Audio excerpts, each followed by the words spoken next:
Nightclub raid in Colorado Springs. Our Denver 7 Investigates team was at the scene early Sunday. According to DEA sources, 17 military members were there, 8 of whom allegedly served as security. Colorado Springs has just witnessed one of the most shocking federal nightclub raids in recent memory. A massive overnight operation that stunned even veteran law enforcement.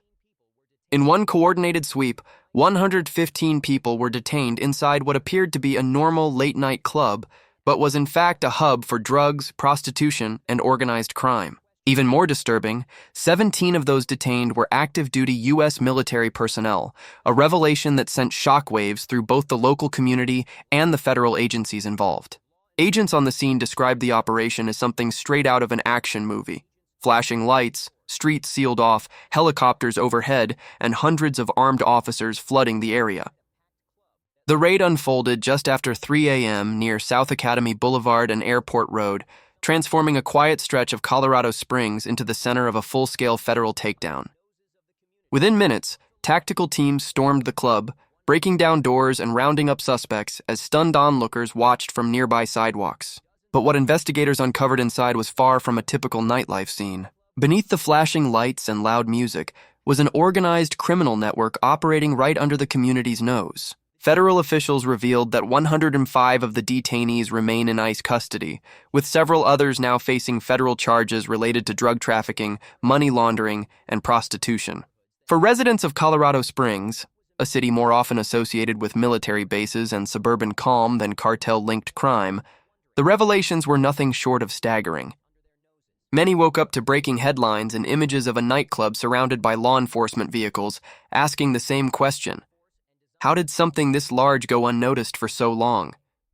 Officials confirmed that the club had long been on their radar. Over the past year alone, the venue had generated more than 170 police calls, ranging from assaults to suspected drug activity. Neighbors had complained of fights spilling into parking lots and suspicious activity at all hours, but few imagined the scale of what was happening inside. The DEA and Homeland Security investigations ultimately revealed that this was not nightlife. It was organized crime disguised as entertainment. Perhaps the most alarming discovery, however, came from who was inside. Among the 115 detainees were 17 active-duty service members, and according to federal investigators, 8 of them were working security inside the club. These weren't off-duty soldiers simply attending a party. They were allegedly guarding entrances, monitoring patrons, and overseeing operations, while illegal activity took place just meters away. This revelation triggered a full-scale joint investigation between the DEA, Department of Defense, and military intelligence units, aimed at uncovering whether these soldiers were acting independently for extra cash or knowingly supporting cartel-linked networks. Federal prosecutors are now investigating potential corruption within the ranks, a possibility that has shaken public trust in one of America's most respected institutions. For locals, the images from that night were surreal.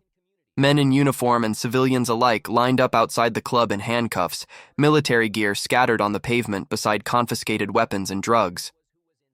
Witnesses later told reporters that the club's reputation for being protected made it feel untouchable, and that the presence of disciplined, uniformed personnel at the doors gave patrons a false sense of security. That illusion was shattered when more than 300 officers from 10 different agencies descended on the property in one of the largest coordinated raids the city has ever seen.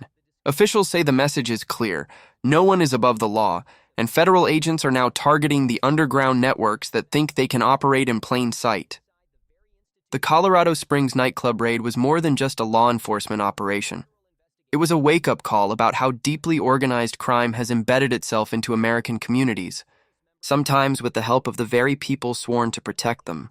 The discovery has triggered urgent national security concerns across the nation.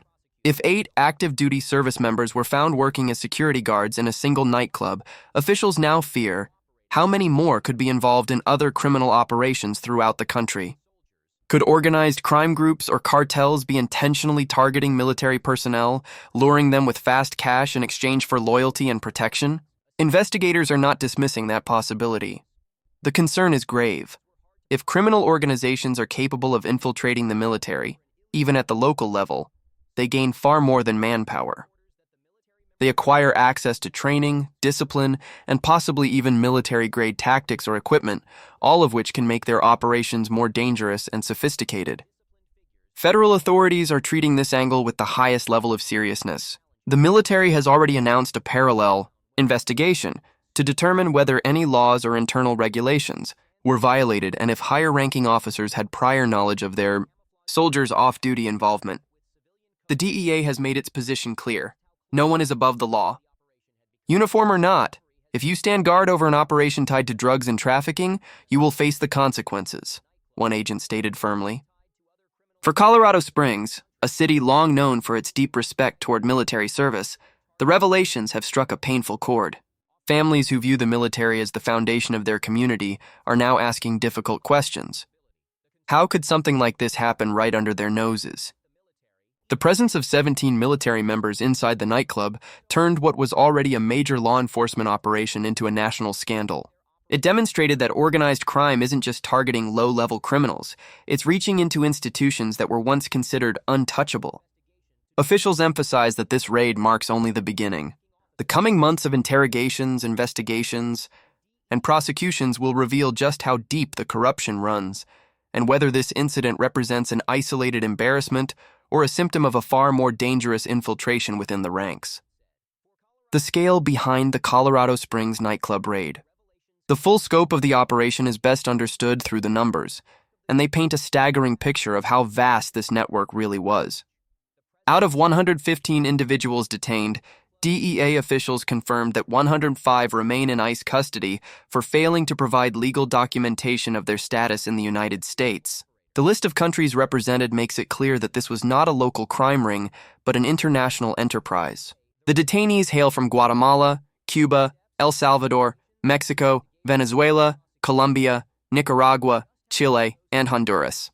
Each name, each arrest, represents not only an individual caught in the wrong place, but a potential link to the broader international pipelines that sustain organized crime within the U.S.